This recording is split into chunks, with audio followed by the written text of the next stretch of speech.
Booked and processed. The first two defendants to surrender in the criminal indictment involving former President Donald Trump have come and gone from the Fulton County Jail. Thank you for choosing Fox 5 for your news at 4. I'm Alex Whitler in for Christine Spiro. Breaking news this hour. Former Chief of Staff Mark Meadows has filed a new motion, and we're learning more about the bond conditions for the defendants. John Eastman and Scott Hall are now out on bail. Today, they turned themselves over at the Fulton County Jail.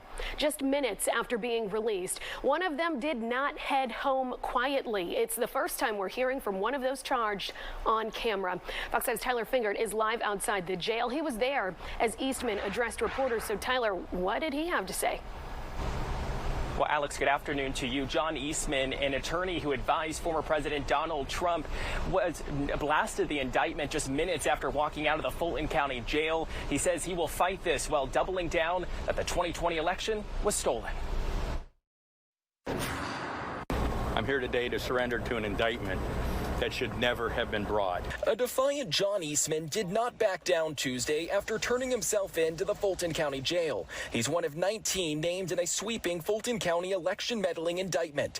Eastman, one of former President Donald Trump's attorneys, faces 9 counts for allegedly pushing the so-called fake elector scheme. It targets attorneys for their zealous advocacy on behalf of their clients, something attorneys are ethically bound to provide, and which was attempted here by formally challenging the results of the election. After being booked and processed, Eastman was immediately released on a $100,000 bond. My legal team and I will vigorously contest every count of the indictment in which I have been named, and also every count in which others are named. The racketeering charge is the most serious one that Eastman, former President Trump, and the 17 other co-defendants face. Fulton County District Attorney Fonnie Willis says they participated in a vast conspiracy to overturn the 2020 election in Georgia. To accomplish the illegal goal of allowing Donald J. Trump to seize the presidential term of office. Scott Hall, another co-defendant, surrendered Tuesday. He's the bail bondsman who was said to have taken part in the Coffee County elections machine breach. He was released on a $10,000 bond. Eastman says everyone will be cleared in this case. I am confident that when the law is faithfully applied in this proceeding, all of my co-defendants and I will be fully vindicated.